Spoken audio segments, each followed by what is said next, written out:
si Congresswoman Laila de Lima ng ML Party List.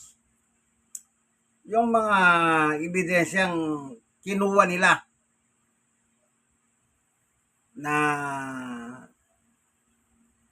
i-reveal. Yung mga ebidensya na yon na kinuha nila, kailangan masagot yun ni Bising-Bisi Sara para malaman kung totoo o hindi. Kaya itong kongreso, hindi siya parang korte. Pwede umatol at hindi umatol. Hindi. Ito'y mandato nila na dapat tanggalin.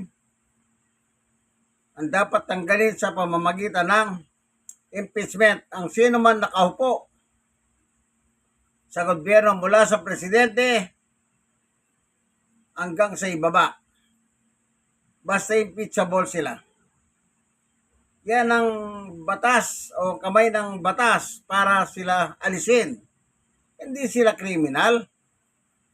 Aalisin lang sila sa kanilang panunungkulan at in the future na panunungkulan na gusto pa nila. Yan lang po ang impeachment. Napakaliwanag naman eh. Kung hindi ka nagnakaw, di sagutin mo.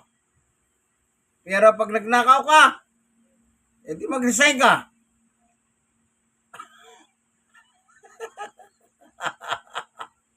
Oo. Pakinggan na natin si ML Party List Representative Laila de Lima. Prevail, accept what is best for the country. Maraming salamat po. At this juncture, the chair directs the committee secretary to call the case.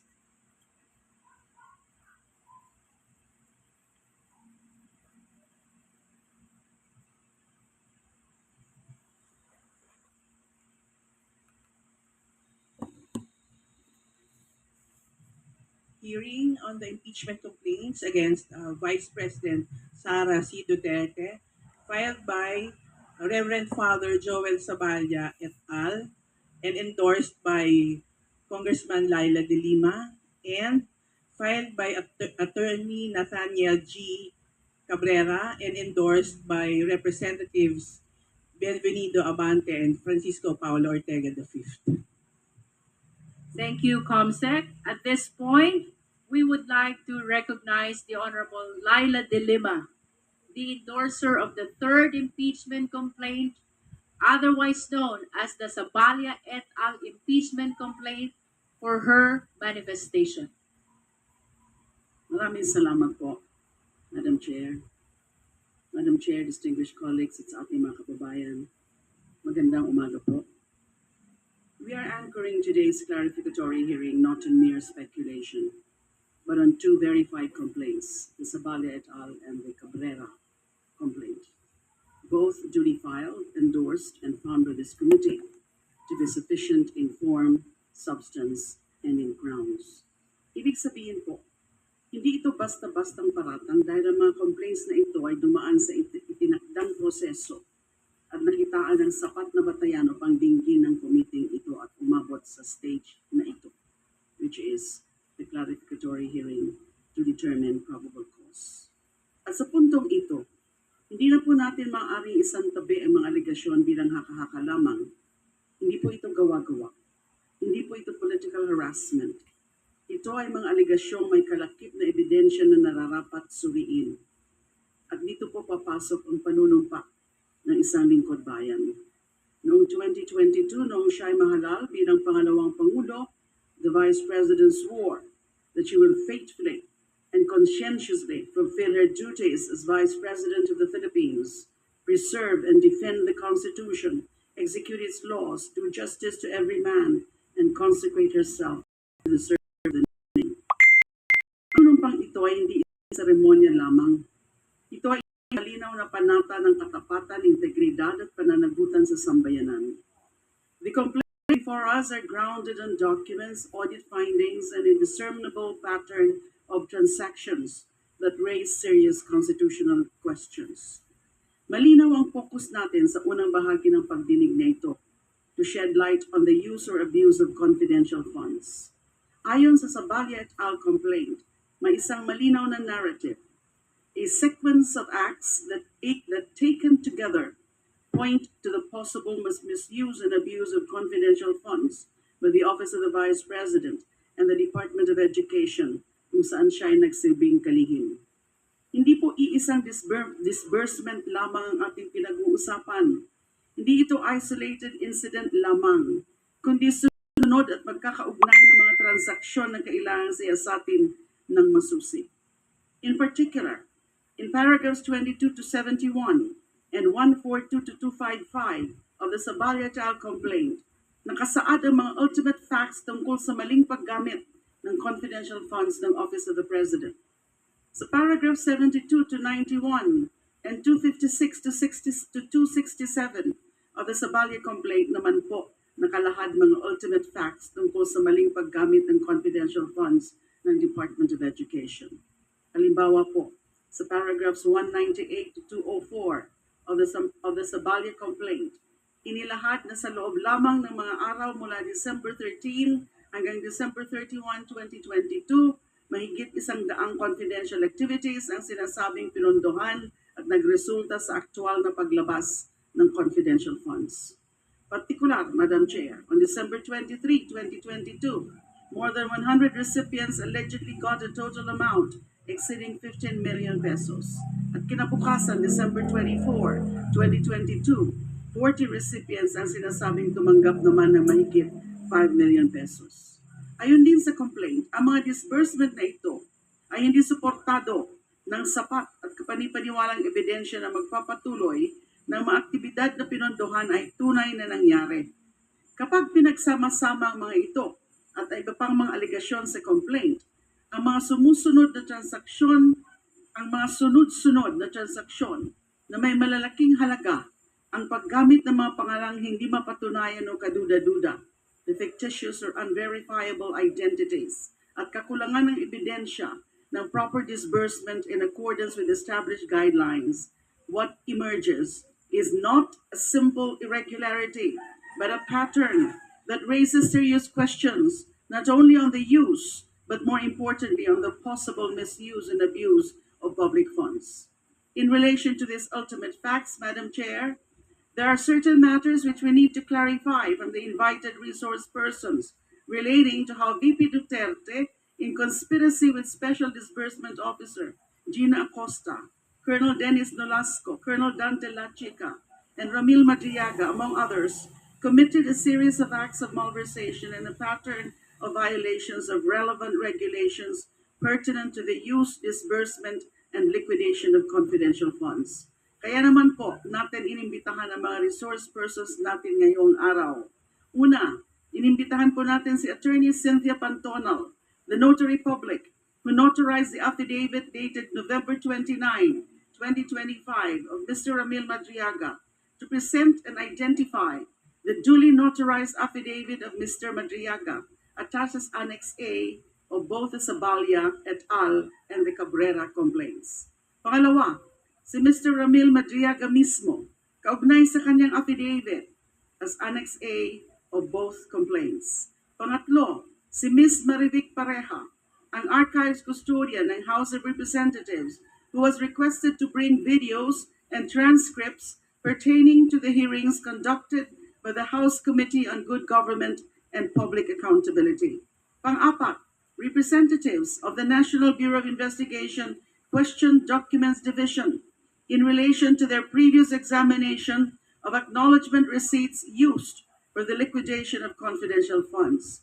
Panglima, ang representative ng Philippine Statistics Authority in relation to the certification dated December 8, 2024, attached as Annex AA of the Sabalia et al. Complaint, and likewise attached as Annex Q of the Cabrera Complaint, and the certification dated December 11, 2024, attached as Annex Double C of the Sabalia et al. Complaint, and likewise attached as Annex F of the Cabrera complaint.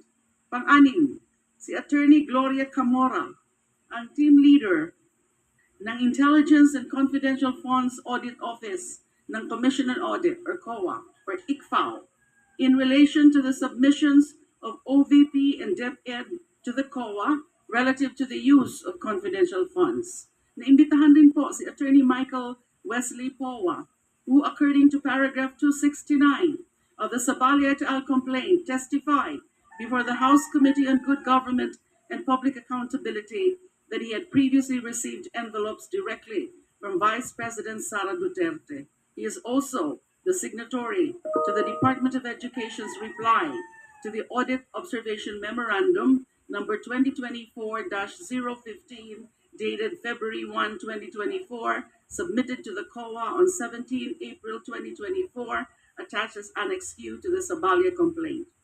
Malinaw po dapat sa ating lahat. Ang confidential funds na pinag-uusapan natin ay pera ng taong bayan. Mahigit 600 million pesos po ito na pinagkatiwala kay Vice President. Hindi hiwalay ang impeachment proceedings na ito sa kalagayan ng taong bayan.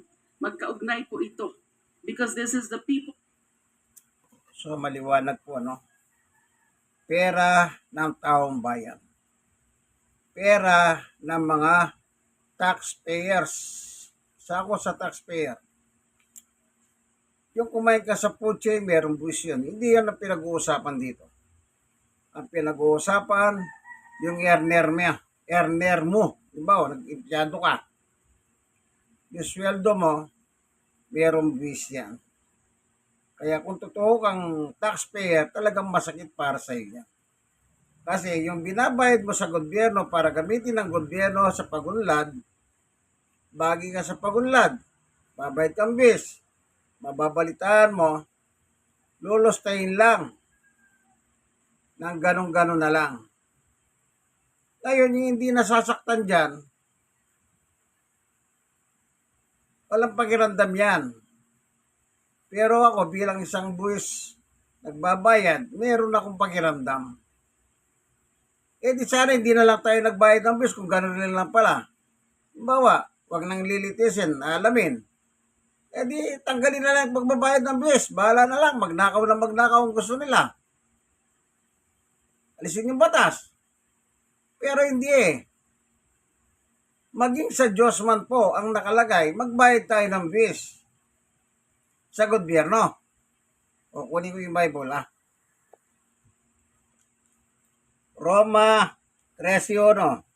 Ang bawat tao dapat pasako sa mga pinuno ng pamahalaan sapagkat walang pamahalaan hindi mula sa Diyos at ang Diyos ang nagtatatag ng pamahalaang umiiral.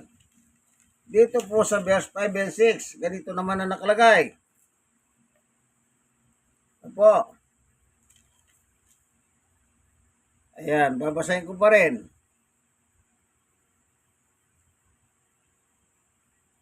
O sa 6. Yan din ang dahilan kung bakit kayo nagbabayad ng buwis. Ang mga pinuno ng pamahalaan ay mga lingkod ng Diyos. At ito ang kanilang tungkulin, yung nangungulekta ng buwis. 7. Ibigay ninyo ang bawat isa ang nararapat sa kanya.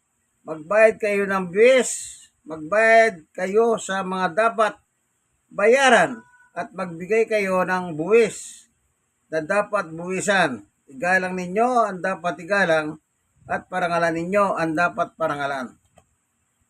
Naalala ko si Chris Aquino nung araw, taxpayer yan. Top notcher, pinaparangalan siya ng gobyerno. Ayun, sabi ng Biblia, pinaparangalan. Kaya bilang mamamayan ng Pilipinas, tayong mga nagbabayad, tayo ay inutusan ng Diyos na magbayad tayo sa gobyerno ng buwis. Yan pong ginagamit ng pagunlad ng bansa. Pero yung wawaldasin lang ng kung sino-sino dyan, akala mo kung sino silang mga untouchable, ay hindi naman po pwede yun. Kaya nga meron tayong impeachment to remove yung mga abusado. Mapalalaki man, mapalababae man, sikat man o hindi sikat, o ano man, dapat walang exempted talaga. Kaya salamat sa Diyos at natuloy na uli ang impeachment ng 20 Congress against busy Sara Duterte. Tuloy natin si Representative ML Laila de Lima. na pinagkatiwala kay Vice President. Hindi hiwalay ang impeachment proceedings na ito sa kalagayan ng taong bayan. Magkaugnay po ito because this is the people's money we're talking about. Kaya kapag may aligasyon ng maling paggamit ng pondo, hindi po ito maliit na bagay. Hindi ito simpleng technical or accounting issue or just deficiencies in documentary requirements. This is a matter of public trust. Ito ay usapin ng pananagutan sa taong bayan. Beyond the issue and confidential funds, nariyan rin po iba pang equally important issues.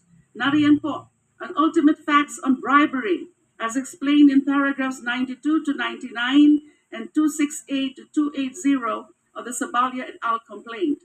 Unexplained wealth as explained in paragraphs 107 to 109 and 285 290 of the Sabalia et al. Complaint, and destabilization and threats as explained in the paragraphs 136 to 141 and 281 to 284 of the Sabalia et al. Complaint. Ang mga ito po ay nangangailangan rin ng masusing pagsusuri ng komiteng ito. In relation to this, inimbitahan po natin ngayong araw ang mga sumusunod na resource persons. Representative ng Office of the Ombudsman, kaugnay sa Statements of Assets, Liabilities, and Net Worth or SALNs ng Vice Presidente. Representative of the Bureau of Internal Revenue, kaugnay sa mga BIR records ni Vice President Duterte ng kanyang asawa at mga negosyong konektado sa kanila. Representative of the Securities and Exchange Commission, kaugnay sa mga corporate documents ng mga negosyong konektado kay Vice President Duterte. And representative of the National Bureau of Investigation, kaugnay sa mga video containing the alleged threats, the plot to assassinate the President, the former Speaker, and the First Lady. Let us be clear. Sabi nga po ng ating chair, we are not here today to prejudge or to determine already the guilt or innocence of the respondent. Hindi po tayo narito upang agad magdeklara ng pagkakasala. We are here because the Constitution commands us to act. Ang ating tungkulin ngayon ay suriin kung mayroon bang probable cause upang ma-impeach si VP at litisin sa Senado bilang impeachment court. Malinaw po, narito tayo ngayon para alamin kung dapat bang umusad ang proseso ng pananagutan. Today is about accountability to the Filipino people. At kung ang mga complaints na nasa atin ngayon ay may sapat na bigat, kung ang mga alegasyon ay may sapat na batayan, hindi po natin maaaring baliwalain ang mga ito. We are here to determine if indeed public trust has been betrayed by the Vice President and consequently determine probable cause and impeach her. Maraming salamat po. So, napakaliwanag po, ano? Tayo mga Pilipino, bagamat sila matatalinong abogado po, kagaya ni Jerbil, kagaya ni De Lima, at least pinapaliwanag nila sa Tagalog para maintindihan natin. Sabi nga, hindi tayo husgado dito, hindi tayo nagja-judge kung sino man ang impeachable officer. Hindi, gusto lang natin malinawan kung saan dinala talaga ang pera ni taxpayers. Taxpayers yung nagbabayad ng earner sa kanila sweldo. Yun ang masakit din Parang basa mo ay umunlad, tutulungan mo siya, magbabayad ka ng buwis. Ako, nagbabayad ako ng buwis Pagdating pa ng filing ng ITR, nagbabayad na naman ako. Minsan nangyari sa akin, ako parang may utang. Isipin nyo, buwan-buwan na lang binabawas nila yung aking earner. Kung magkano kinita ko, ultimo komisyon ko, ultimo Christmas bonus ko, kinakaltasan ng buwis. pagdating ng filing ng ITR ng Abril or Mayo, na nakakasyak ng kaunti. Meron pa raw akong utang. Kita niyo po. Kaya masakit sa akin na malaman na yung nagbabayad ng bills kagaya ko ng tax ng sa earner yung sweldo hindi kumakain sa mga food chain, meron din tax yun. Barya-barya lang yun. Mas masakit yung earner ka. Tapos bubisan yung sweldo mo. Tapos nanakawin lang ng isa. Hindi po pwede yun. Dapat talaga dumaan tayo sa tamang proseso. Ang tamang proseso, ang impeachment case laban sa kanya. Nawa tulungan ng Diyos ang Kongreso at Senado. Nawa manahig ang katotohanan. Anong sabi ng Biblia? 1:8-32. Ganito po ang mababasa. Basahin natin sa Biblia, ang hawak ko poemen. Makikilala ninyo ang katotohanan at ang katotohanan na magpapalaya sa inyo. Mahirap pong kalabanin ng katotohanan. Sukdulang maglubid ka ng kasinungalingan. Lalong magkabuhol-buhol ang iyong pagsisinungaling kung ang katotohanan ang gusto mong banggahin ng kasinungalingan. Ito po ang inyong kaibigan kay Jesus, Brother Manny Bautista.